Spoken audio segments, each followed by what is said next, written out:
Aku coba nih obat tidurnya 1, ya kan, dosisnya aku tambah sendiri tanpa harus ke dokter. Tambah deh mungkin ini. Akhirnya nggak sadar aku makan semua itu obat. Jiwaku keluar. Dan itu mungkin ya orang kalau yang diceritain nggak akan percaya. Aku bisa ngelihat semua yang ada di dalam ruangan itu berbuat apa aja, aku tahu semua. Karena ini bikinan orang. Dan itu disebutin juga di daerahnya seberang ini. Bukan orang Jawa, bukan dari Pulau Jawa. Dari pulau seberang, Sumatera, dia bilang gitu. Dan ini bentuknya pakai boneka.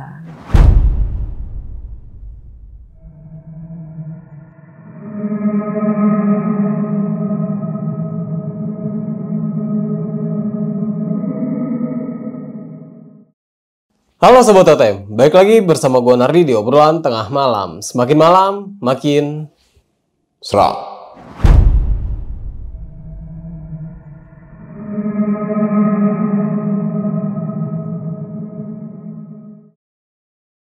Nah Sob, biasanya kalian sering dengar santet dari Pulau Jawa. Nah cerita kali ini sangat berbeda. Nah, cerita ini berawal dari bisnis suami Ibu Danti ini yang menjual besi tua. Nah, dari situlah Ibu Danti ini menjadi target santet dari persaingan bisnis suaminya, yaitu santet dari Pulau Sumatera. Penasaran dengan siapa narasumbernya? Langsung aja kita sapa. Selamat malam, Ibu Danti. Malam Kak Nardi. Alhamdulillah. Ibu, terima kasih nih Bu. Jauh-jauh sudah mau hadir ke studio obrolan tengah malam ini dan mau membagikan sebuah kisah pengalamannya ya. Ini yang benar-benar nggak bisa dilupakan Bu. Iya, benar-benar nggak bisa dilupakan karena santetnya ini tuh berasal bukan dari tanah Jawa ya. Oke, Gitu. Berarti ini santet dari Pulau Sumatera. Dari Pulau Sumatera. Iya. Oh. Dan ini cuma karena persaingan bisnis. Iya, benar. Karena persaingan bisnis. Ini yang kita tahu ya. Kita juga nggak tahu detailnya. Cuma yang jelas memang persaingan bisnis. Oke. Dan yang lebih parahnya lagi nih, Ibu Danti ini sempat tidak sadarkan diri di rumah sakit. Iya, benar. Benar. Itu sampai jiwaku tuh keluar dari raga. Oke, mungkin ditahan dulu nih Bu untuk ceritanya. Iya. Nah Sob, gimana tuh ceritanya? Buat kalian nih yang penasaran sama ceritanya Ibu Danti ini, kalian simak dan tonton video ini sampai habis. Dan buat kalian juga yang ingin menjadi narasumber dan membagikan sebuah kisah pengalamannya di obrolan tengah malam ini, kalian bisa langsung aja WhatsApp ke nomor yang ada di bawah sini nih.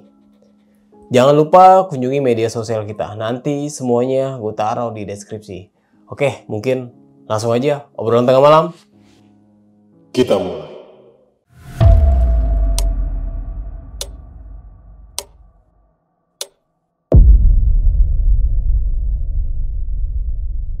Awal ceritanya itu di tahun 1999 ya. Oke. Itu kejadiannya di Tangerang di daerah Karawaci. Kebetulan memang rumah kita di sana kan gitu. Jadi waktu itu bapaknya anak-anak itu kan punya usaha. Ya kan, usaha kita memang lagi maju, lagi pesat. Ya pokoknya lagi bagus banget lah gitu ya kan. Nah di suatu waktu kalau nggak salah itu terjadi di bulan Agustus. Agustus 1999. Jadi waktu itu awalnya aku dibikin nggak bisa tidur. Itu full 2 minggu aku nggak tidur. Full. Jadi kalau orang insomnia itu kan malam nggak tidur, pagi tidur. Nah kalau aku itu setiap ketemu matahari pagi itu justru mata makin bagus, makin semangat, makin pokoknya hidup tuh makin indah lah gitu, makin oke lah. Awal nggak sadar ya, maksudnya sehari 2 hari itu kita nggak terlalu sadar, tapi lama-lama badan kan capek kan gitu. Akhirnya aku bilang kan, ini kok aku nggak tidur ya gitu. Udah berapa lama nih gitu kan. Itu masuk di 2 minggu. Akhirnya kita ke dokter dong. Aku ke dokter karena pasti aku berpikirannya medis dulu. Nggak ada berpikiran yang aneh-aneh lah. Kita ke dokter, ketemu dokter spesialisnya, sampai ke dokter spesialis. Akhirnya aku dikasih obat tidur, ya kan? Dia kasih obat tidur, itu tidak pernah mempan pakai obat tidur apapun. Dari yang dosisnya rendah sampai yang dosisnya buat gajah aja tidur. Itu sampai dokternya bilang gini, ini ibu badannya termasuk kuat loh. Biasanya orang segini tuh aturan udah tidak ada nyawanya, karena kan nggak tidur, mata juga bisa keluar, dan ini enggak. Dan herannya itu mata kita tuh bener-bener yang terang banget gitu, maksudnya kalau udah masuk pagi malah makin jos, makin bagus. Nah akhirnya aku juga merasa badan juga capek nih ya kan, ada capeknya gitu kan, nggak enak lah gitu, beringsang gitu, nggak enak banget. Aku coba nih obat tidurnya 1, ya kan, dosisnya aku tambah sendiri tanpa harus ke dokter. Tambah deh mungkin gitu. Akhirnya nggak sadar aku makan semua itu obat. Nah di situ aku sudah tidak ingat apa-apa karena mungkin waktunya rest tidur ya. Cuman emang napas kayak agak ketutup karena dari efek obat gitu. Itu bapaknya anak-anak langsung lariin aku ke rumah sakit. Di rumah sakit pokoknya ya udah diatur lah sama dia gimana sampai masuk ICU. Itu aku koma 3 hari. Koma 3 hari. Nah di kala koma itu jiwaku keluar. Dan itu mungkin ya orang kalau yang diceritain nggak akan percaya. Aku bisa ngelihat semua yang ada di dalam ruangan itu berbuat apa aja, aku tahu semua. Jadi ketika aku keluar, jiwa aku juga kaget, kok keluarga aku banyak yang nangis, terutama mamaku gitu. Karena ini di dalam kamar rumah sakit kan, aku bilang kok siapa yang sakit gitu. Keluarga aku sampai datang semua, siapa yang sakit gitu loh. Aku lihat satu-satu, aku liatin gitu. Terus aku sebut juga mereka nggak ya kayak nggak denger, kayak nggak ini. Akhirnya aku lihat ternyata yang sakit aku. Tapi di situ aku nggak kaget, nggak yang loh kok itu. Gue enggak, pikiran itu kayak biasa aja, kayak nggak ada pikiran, itu gue nih gini, enggak, pikiran biasa. Malah justru aku pengen ngelihat keluar dari ruangan itu, sampai akhirnya aku tembus tembok. Ya mungkin karena itu jiwa ya yang keluar ya kan, itu aku bisa tembus tembok yang benar-benar tembus. Nah kalau itu aku mulai kaget. Loh kok aku bisa tembus tembok sih? Itu tembok antara kamar sama kamar mandi di dalam rumah sakit itu aku masuk tembus. Terus keluar dari ruangan rumah sakit, keluar pintu, aku tembus. Itu sampai aku ke basement, aku ngelihat satpam lagi tidur. Satpam lagi ini tuh di bawah. Terus di basement itu ada 2 perempuan cewek pakai bajunya warna merah. Itu kalau yang aku perjelas sekarang itu bukan manusia gitu. Ada di basement itu di ruang parkiran mobil. Itu ada 2 tuh. Yang di sebelah pojokan 1, di sini 1. Perempuan pakai baju merah. Itu naik lagi terus sampai masuk ruang operasi. Dokter kalau nggak salah waktu itu lagi operasi sesar orang ya, nggak tahu siapa. Nah itu aku lihat di bawah, di atas meja nih, meja operasi nih. Ini kiri kanannya ada orang putih 2. Tinggi nggak kelihatan, walaupun aku ibaratnya masuk dimensi lain ya, itu aku tetap nggak ngelihat wujudnya, cuman orang 2 putih semua, sinar putih begini posisinya. Itu yang di dalam kamar operasi. Masuk lagi ke ruang jenazah, ada ruang jenazah kan di situ yang cuman buat selewat ya. Jenazahnya bukan yang ini. Itu di situ banyak, rame. Ya aku pikir ya mungkin sama kayak aku, cuman ya nggak ngerasa ini, ya udah. Jadi kayak kita hidup tapi nggak bisa komunikasi satu sama lain yang ada di situ ya, kayak keluarga kita, kayak yang gaibnya juga kita nggak bisa komunikasi. Ya udah, aku terus alurin, masukin satu-satu ruangan sampai ke atas ruangan. Di atas ruangan itu makhluknya 2. Pojokan sebelah sananya tinggi gede hitam, yang di sebelah sininya ada sosok kayak anak kecil. duduk. Tapi ya, karena nggak bisa, kita nggak bisa nanya, nggak bisa komunikasi, ya wes aku lewat lagi, aku turun lagi sampai di detik mamaku nangis ngaji. Nah itu di kuping beneran kedengeran yang sedih. Ibaratnya kenapa ya mamaku nangisnya sampai kayak gini? Kenapa ya? Kok suaranya sampai sedih banget, sampai yang gue nggak pengen nih mama gue kayak gini gitu. Aku nggak pengen nih mama kayak gini gitu. Aku samperin, aku nanya, kalau di situ baru aku nanya. Mam, kenapa sih? Mah, kenapa nangis? Kenapa? Nah, nggak lama aku masuk lagi. Di situ aku sadar. Kalau nggak salah itu antara jam 9 malam di hari ketiga. Jam 9 malam di hari ketiga, aku sadar. Dan orang-orang ya nangis, bahagia. Cuman akunya masih, yang dalam pikiran nggak, apa sih ini gitu, masih yang bingung gitu, masih nggak yang oh ini gue sembuh nih, apa enggak, ada apa sih nih gitu, ada apa, masih yang berpikiran gitu. Sampai di opname 2 hari kemudian aku boleh pulang karena udah mulai ini kan, pulang balik ke rumah. Nah itu nggak hal aku koma aja sih sebetulnya, jadi berlanjut ketika itu. Kalau nggak salah di hari keempat, ketika aku pulang dari rumah sakit, ya badan oke lah ya, karena udah, cuman pikiran aja yang masih, aku nih kenapa sih gitu, aku nih kenapa sih, masih ada tanya-tanya seperti itu aja. Pulang ya kan, udah melakukan hal biasa di rumah gitu kan, ya berjalan kehidupan biasa lah sehari-hari kita gitu kan. Nah di hari keempat, sehabis pulang dari rumah sakit, di situ ada kejadian lagi. Kejadiannya itu, ini kepala kayak dibakar. Aku berasa kepalaku keluar asap. Akhirnya dari situ aku memang bilang juga, feeling mungkin ya, ini aku bilang, ini kayaknya aku nggak perlu ke dokter deh. Aku perlu dipanggilin orang yang bisa. Orang pinter.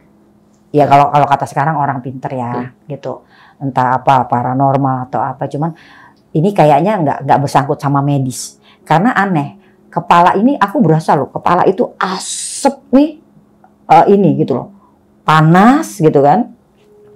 Dipanggilin lah sama salah satu karyawan suamiku gitu, ini aku ada nih, disaranin, sampai kepalaku tuh ada yang ngasih jus timun lah, taruh kepala. Ya memang mungkin kan beda-beda ya, orang pinter itu ininya beda-beda, kita bisa masuk atau enggaknya kan, enggak ini, dia nggak bisa ya kan.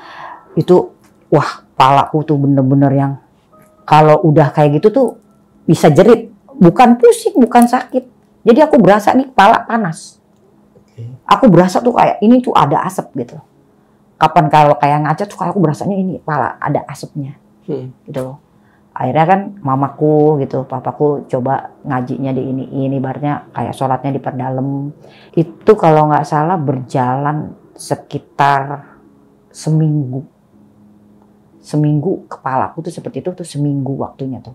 Dari itu terus begitu. Cuman ya masih bisa aku tahan. Nah di pas dari seminggu itu jam 3 malam, kalau nggak salah aku masih ingat itu malamnya malam Jumat. Jam 3 malam, kupingku kayak dimasukin benda, masuk benda, tak kayak dikorek, kayak dikerak gitu, bunyi. Dan itu aku kesakitannya udah kayak apa ya, orang sampai guling-guling di bawah itu. Jadi berasa ke kita kayak diginiin kuping kita, gitu. Kayak dimasukin paku lah gitu, dikorek jadi-jadinya. Wah itu udah nggak apa ya, udah aku nggak bisa tahan karena pala juga panas kan. Itu kuping masuk dikorek gitu. Itu aku di bawah udah jeritnya udah bukannya ini, udah sekenceng-kencengnya seininya. Masuk ke subuh, itu kan kejadiannya malam. Masuk ke subuh itu reda, nggak ada sakit, nggak ada ini, cuman pala doang ya, masih agak-agak panas masih ini. Cuman kan ya kita kan waktu itu sih bapaknya anak-anak bilang, ini kayaknya nggak bisa didiemin. Takutnya kalau didiemin ada hal lain lagi gitu loh. Akhirnya dicarilah yang benar-benar ya, yang bisa. Jadi kayak bapaknya anak-anak tuh nanya sama omnya. Omnya ini kan Chinese ya. Yeah. Nah dia punya temen yang punya kelenteng di belakang bandara. Okay. Namanya Koati. Dia tuh punya kelenteng. Ya saya Muslim, cuman kan kita namanya berobat tuh kemana aja ya. Yang kita bisa.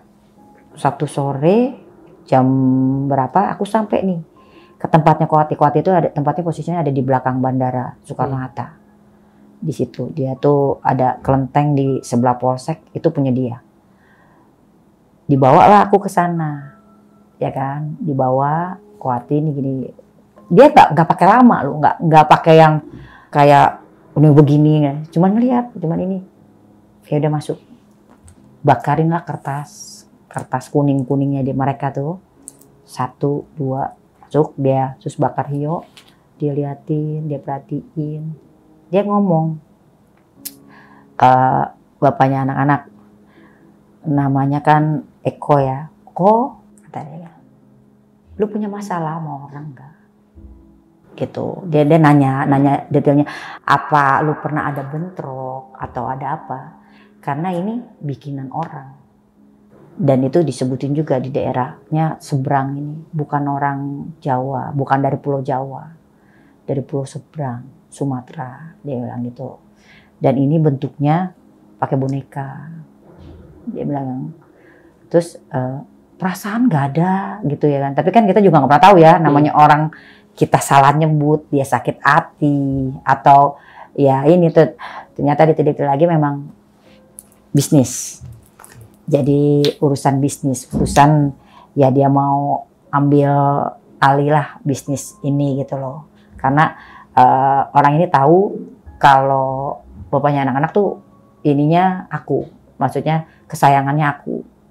Jadi dia pengen ya dihancurin lah secara mental gitu kan. Kalau akunya sampai meninggal dunia kan mau nggak mau bapaknya anak-anak kan drop. Kita intinya begitu. Jadi itu katanya dikerjainnya pakai boneka, sistem boneka. Ya kayak misalnya ditusuk ya benar-benar ditusuk. Kayak kepalaku panas ya benar-benar dibakar. Jadi kalau menurut orang luar pudul lah. Cuman kalau di sini tuh namanya apa ya? Ada namanya waktu itu Koati sebutin deh. Cuman itu memang dari seberang, dari Sumatera, Pulau Sumatera. Itu dari Bangka Belitung. Itu Koati bilang itu ini nggak main-main juga gitu. Jadi waktu itu kita pas jam 5 sore ya, udah ketemu ininya, itu kita harus pulang sebelum maghrib, harus sudah sampai rumah. Harus sudah sampai rumah, karena harus ada bakar sesuatu. Aku juga waktu itu dikasih ya, kayak jimat lah jatuhnya segini tuh, buat dikalungin di sini. Sama dia dikasih kertas bacaan, terus sama debu yang udah dibakar, diikat sama dia pakai kain hitam, itu juga nyari kain hitamnya susah ya kan, diikat, ini pakai dulu, nanti besok perbaikin kalungnya dibikin dulu, jangan dilepas dulu sampai nanti benar-benar full. Terus kalau sampai rumah ada apa-apa bicara langsung telepon gitu. Zaman dulu kan masih pakai telepon rumah ya, gitu. Telepon ya, jangan enggak kok telepon katanya gitu. Nah aku pulang ke rumah tuh, kita tahu sendiri bandara kan ke daerah Karawaci macetnya juga, udah jam segitu kan. Udahlah kita pakai ini buru-buru balik, kita ngikutin arahan dia. Yang satu harus dibakar di bawah kolong tidur. Tidur kita biar gini juga harus dibakar, bawah masukin debunya. Depan rumah keset itu harus dibakar juga, ada yang dibakar. Nah dari situ itu jelas aku gak lama denger ada yang manggil namaku, Danti sini. Akhirnya kita telepon lagi, kok nggak Koati, nggak ada apa-apa, cuman ada suara, iya mau nyerang lagi. Dantinya jangan keluar kamar ya. Aku justru jangan keluar kamar sama Koati itu, aku nggak usah disuruh keluar kamar katanya. Danti diem aja di situ, posisinya jangan berubah, dikerjain sama dia. Dikerjain sama Koati sampai tuntas, sampai Ini ya alhamdulillah sih sampai detik ini ya nggak ada lagi hal-hal kayak gitu. Cuman memang pengalamannya itu luar biasanya itu ya aku sih berasanya yang ketika ditusuk itu. Kalau kayak yang kita nggak bisa tidur, roh keluar, itu pengalaman yang luar biasa sih kalau itu bagi aku. Karena aku jadi percaya kalau memang orang koma, rohnya bisa keluar. Ya aku percaya. Karena aku ngalamin sendiri, detail, apapun, ya berarti 2 dimensi kita bisa masukin, ya dimensinya orang hidup sama dimensinya alam gaib itu bisa kelihatan jelas banget. Ya itu yang aku ambil dari ini ya, maksudnya bagusnya ketika aku koma. Yang kedua sakitnya itu luar biasa. Santet tuh memang mengerikannya ya kayak gitu. Ya alhamdulillahnya ya aku masih dikasih napas sampai hari ini. Karena kebanyakan kalau menurut Wati ini sebetulnya hitungan detik bisa mati gitu loh. Kayak kita udah nggak dibikin tidur itu hitungan ini tuh mati gitu. Karena itu udah hitungannya katanya kayak udah bonekanya itu kayak dipanggang lah ibaratnya. Udah aturan udah mati dari lama. Cuma memang dokter sendiri bilang ibu nih kuat loh katanya badannya. Ini 2 minggu loh Bu katanya gitu. Dan detak jantung ibu ini masih yang ya kayak orang biasa, kayak orang yang nggak ini gitu. Nah itu kalau menurutku aturannya memang udah nggak bisa. Dari saat dikerjain yang kita nggak bisa tidurnya, seharusnya aku udah lewat, udah nggak bisa selamatin gitu. Sampai nahan pala itu katanya beneran dibakar, bonekanya itu beneran dibakar pala kita itu maksudnya supaya pecah kan, namanya ya kan dia nyantet seakan-akan kita sakit. Jadi kan nggak ada bukti bahwa itu memang santet. Biasanya kan santet kan ada yang ya orang muntah darah lah, apalah gitu. Kalau ini enggak, jadi dibikin kayak ya lu sakit medis, nggak tidur, ya kan? Mata bisa keluar, kepala sakit, pecah, ya kan gitu. Pembuluh darah di kepala pecah, ya kan? Terus kalau yang kuping itu dia udah hal terakhir yang dia pengen matiin cepet malam itu gitu. Tapi ya alhamdulillah, ya ibaratnya pas masuk subuh itu nggak ada berasa apapun gitu. Nah di situ itu sih makanya ya hati-hatilah dengan santet. Dan juga orang, kalau aku sih berpesan nggak usahlah santet orang, ya kan? Ya kalau mau bisnis ya bisnis aja, janganlah ya kita jahat sama orang gitu. Karena kan kalau kita matiin orang juga, orang kan punya tanggung jawab kesananya. Jadi jangan pernah deh main-main gituan. Takutnya berbalik juga kan. Kalau ya kayak saya nih, sayanya nggak kenapa-napa. Tapi kalau berbalik ke orang, kan situ juga yang rugi. Oke nih Bu, tadi kan Ibu sudah menceritakan tentang pengalaman Ibu sewaktu di tahun 1999 nih ya. Nah, itu kalau misalnya dari efek keluarga itu ada atau enggak tuh Bu? Ya alhamdulillah sih nggak ada ya sejak diprotek sama si Kowati ini karena kan itu langsung rumah yang diprotek sama dia. Dikasih ini dari mulai depan kamar tidur sampai ibaratnya ruangan-ruangan lain itu diprotek sama Kowati itu. Ya yang setahu saya sih memang nggak ada hal-hal lagi selain itu tuh. Waktu itu kita nggak ada sih, nggak merembet ke keluarga itu. Kayaknya memang dia personal, cuman satu. Gitu. Karena kan jatuhnya boneka ya, karena boneka kan berarti kan ya orang-orang tertentu aja yang dibikin di boneka itu kan. Oke. Ini kan tadi Bu menjelaskan tentang persaingan bisnis ya. Nah maksudnya itu persaingan bisnis itu kayak gimana tuh? Persaingan bisnis ya kan gini. Dulu tuh suami saya tuh kan pengusaha besi tua. Pengusaha besi tua? Iya, pengusaha besi tua. Besi tua yang kita ambil masukin ke pabrik, ya kan. Nah kita kan kalau dapetin besi-besi itu juga kan dari link-link Madura. Dari link-link nih orang Madura nih, ya kan, banyak linknya nih. Misalnya Kalau di sana ada besi sekian ton, bisa nggak lo angkut? Ya kita kan oke lah, namanya barang ya yang bisa kita angkut. Nah waktu itu memang ada 2 tender, dua company lah yang mau ngambil gitu ya, dari pihak suamiku sama pihak satu ini.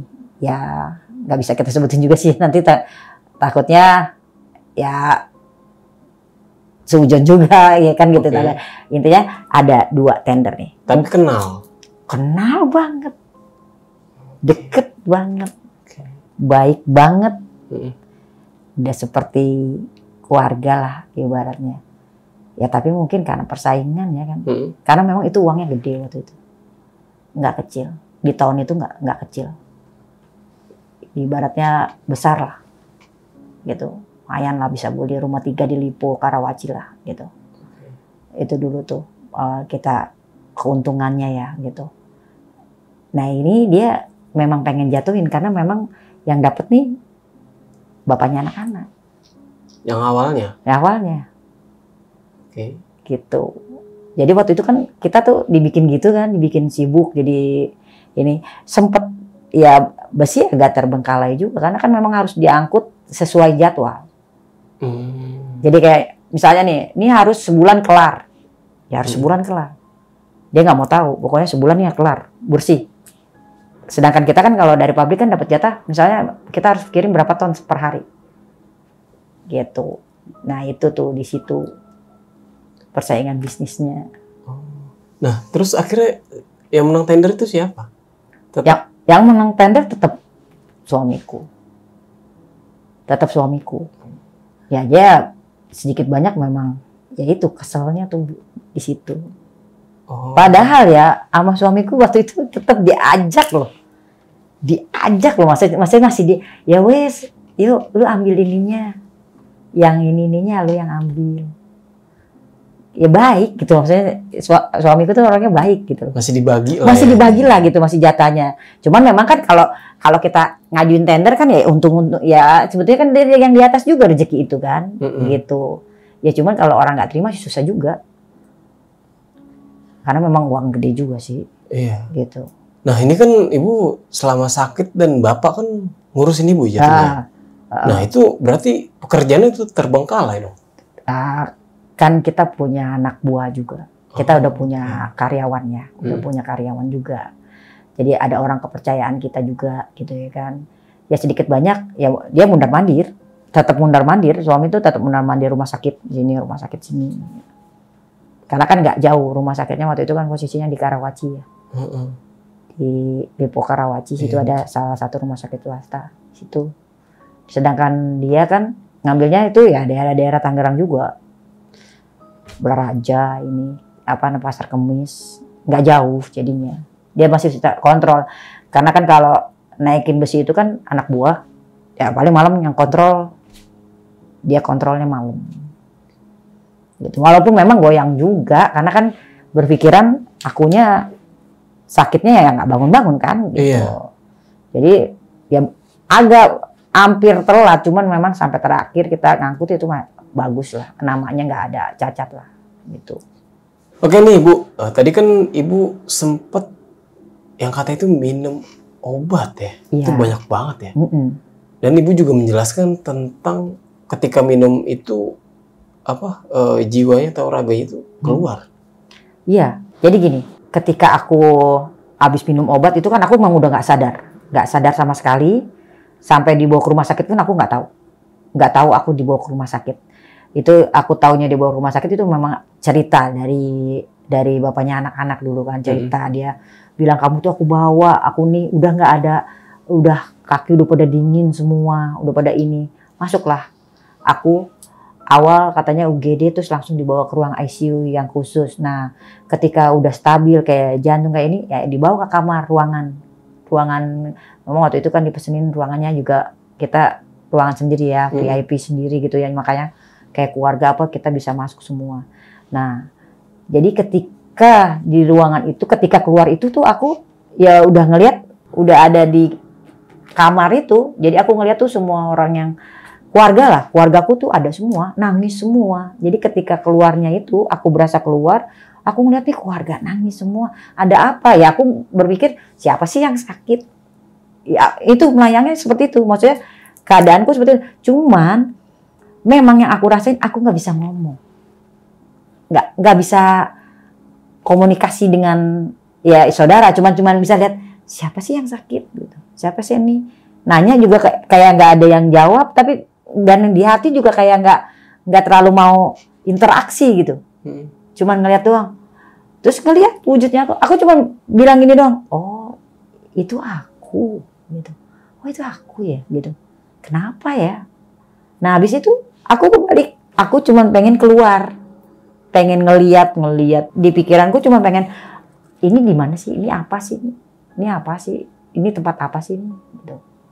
Keluar. Aku keluar. Awal aku masuk itu tembus tembok itu di kamar mandi. Kamar mandi kan jadi dalam ruangan kita ada kamar mandi dalam kan. Itu masuk. Nah itu aku kaget memang karena aku bisa tembus tembok.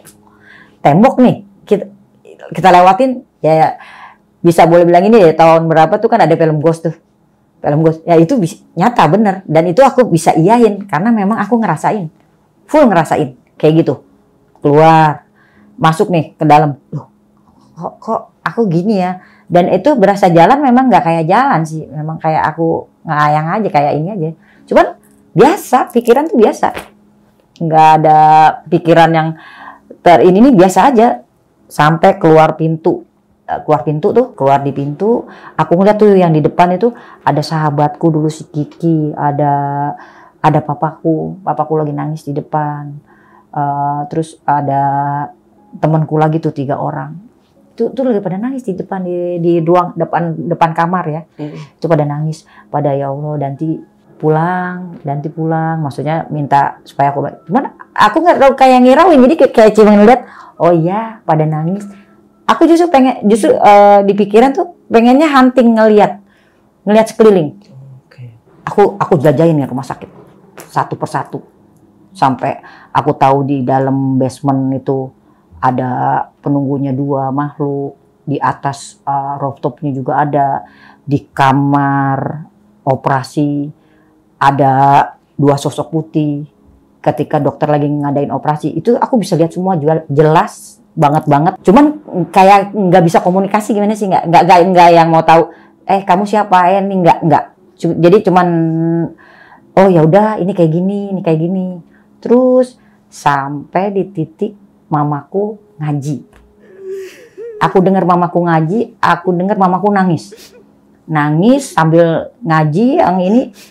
Nah itu yang bikin aku pulang ke kamar. Kok mamaku sedihnya sampai kayak gini ya, kenapa? Nah dari situ aku turun lagi, masuk ke ruangan. Nah gak lama dari itu, ya aku deketin mamaku gitu, "Ma kenapa sih Ma nangisnya sampai begitu?" gitu. Cuman memang nggak bisa dengar. Nah nggak lama aku bangunnya itu suster kakiku ditarik-tarik gitu. Cuman nggak langsung bangun yang aja deh, enggak. Melek pelan, masih linglung, masih yang belum bisa ya nih gue nih manusia gitu. Gue nih enggak, masih yang apa sih nih gitu. Ya masih bertanya-tanya lah gitu, kenapa sih nih gitu. Akhirnya baru dijelasin kan pas besokannya kan kayak aku baru sadar nggak terlalu dijelasin ini. Cuman Bu Nun Dewi udah bisa minum belum gitu. Bu Danti udah bisa ini belum. Coba nih dikasih air. Udah bisa belum. Sampai besokannya baru tuh aku dipanggil kan ke psikolog kan. Ditanya ya dari rumah sakitnya kan. Ibu yang ngerasain apa? Karena ibu tuh jatuhnya 3 hari. Tapi aku malamnya baru sadar kan. Jadi ya aku kagetnya kok 3 hari kan perasaan aku itu kan nggak sampai ya sejam 2 jam lah. Ketika aku keluar itu ya nggak lama lah, orang cuman berasa kan naikin ya nggak lama lah, sejam 2 jam. Kok 3 hari gitu. Ibu tuh udah nggak sadar 3 hari. 3 hari sama sekali nggak sadar. Ya di situ ya banyak pelajaran juga sih. Aku dapat banyak pelajaran gitu loh. Banyak bahwa ya kenal dunia di selain dunia kita ini gitu. Oke Bu, ini kan sebelum berobat ke Koatih nih. Nah, dari karyawan Bapak ini kan sempet ngasih usul nih Iya. untuk ke beberapa orang pinter Iya. yang mereka mempercayai Iya. bahwa orang pinter itu mungkin bisa nih menyembuhkan ibu nih. Iya. Nah, itu udah berapa kali tuh sebelum ke Koatih ini? Kalau nggak salah ya, satu itu namanya Pak Bongkot. Yang kedua itu Pak Edwin. Iya, cuma 2 kalau nggak salah. 2. Satu itu Pak Bongkot. Itu adanya dari Kalideres itu dia. Nah itu dia yang kepalaku dikasih jus ketimun. Tapi yang pas di situ emang aku agak nyeleneh juga loh kok. Ini orang pinter kepalaku dikasih jus ketimun gini. Jadi ketimun di blender ya mungkin cara dia mengobati seperti itu ya. Tapi memang nggak ada efek sampingnya. Gitu, nggak ada efek sampingnya. Nah yang kedua itu dipanggil lagi Pak Edwin. Kalau Pak Edwin itu dia cuman aku dikasih air biasalah, dikasih air. Dia katanya ibu harus minum air ini. Terus dia bakar tuh kayak dupa lah dikit ya. Inilah pokoknya ritualnya mereka lah ya gitu. Dibakar ini. Ya memang nggak ada efeknya. Bukan kita ini ya mungkin dia sama kita nggak cocok gitu kan, karena kan gitu kan cocok-cocokan juga ya pengobatannya, bukan berarti mereka nggak bisa jadi memang nanganin kasus sayanya ini mereka belum bisa ke kitanya gitu loh. Nah kalau Pak Edwin tuh ya dikasih air, saya dikasih air dibakarin dupa kalau nggak salah waktu itu sama Pak Edwin tuh. Nah ketika dapat koat itu ya itu dari pamannya om saya. Oke. Jadi ada kan kita keluarga kan ngobrol kan ini gimana ya ini ya coba deh kok sama Koati di sana. Coba deh dia kan ini memang benar Koat itu ya boleh dibilang ya dia cuman kayak ngelihat kita ngeliat gini gitu. Oleh bawa ke sini deh masuk gitu. Langsung tuh nggak lama dia bakar, kalau Koati bakar kertas kuning.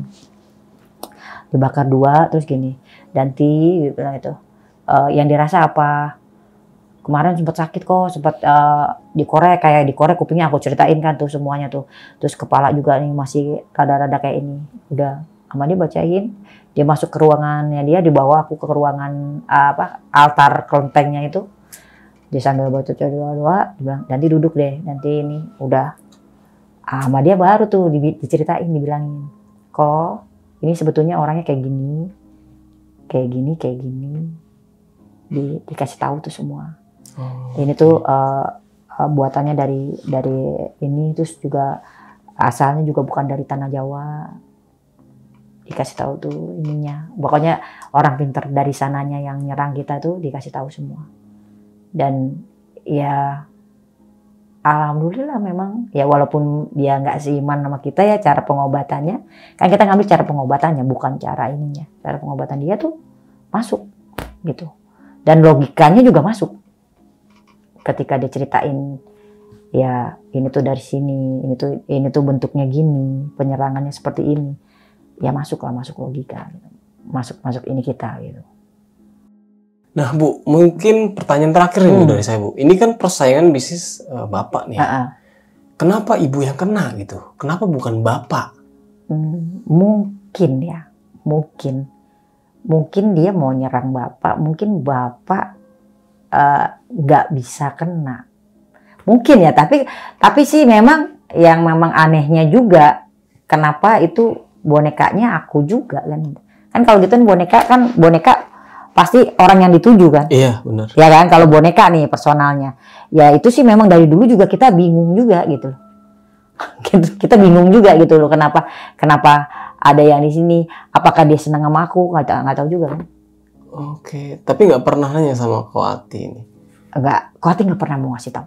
Jadi kata Koati gini, yang penting sembuh, yang penting ini. Jadi dia mungkin takut kita bertindak di luar itu, atau mungkin takut ya kayak suami saya bertindak di luar ya orang marah gimana sih marah ya kan yang nggak baik. Jadi Koati bilang cukup yang penting sembuh, nggak usah dipikirin untuk ini. Kalau yang ketika terakhir dia manggil saya itu suaranya memang laki, suaranya suara laki gitu.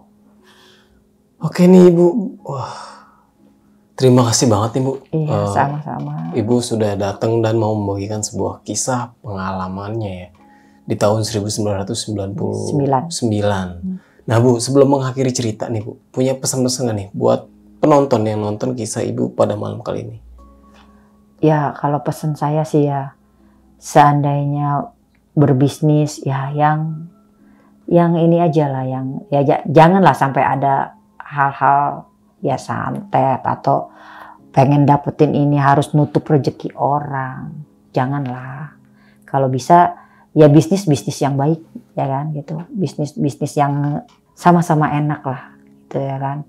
Terus ini juga pesan-pesan untuk ya mungkin juga kita dulunya kurang juga beribadahnya.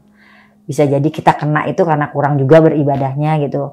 Jadi banyak-banyaklah ibadah untuk menurut keyakinan masing-masing ya. Ibadah itu juga nggak usah harus keyakinan masing-masing, ibadahnya diperkuat lagi biar ya jangan terjadilah hal-hal seperti yang pernah saya dapetin gitu. Oke nih Ibu, sekali lagi terima kasih nih sudah hadir dan mau membagikan sebuah kisahnya. Oke, mungkin itu aja. Gua Nardi pamit undur diri. Sampai jumpa di video-video selanjutnya. Wassalamualaikum warahmatullahi wabarakatuh. Waalaikumsalam warahmatullahi wabarakatuh.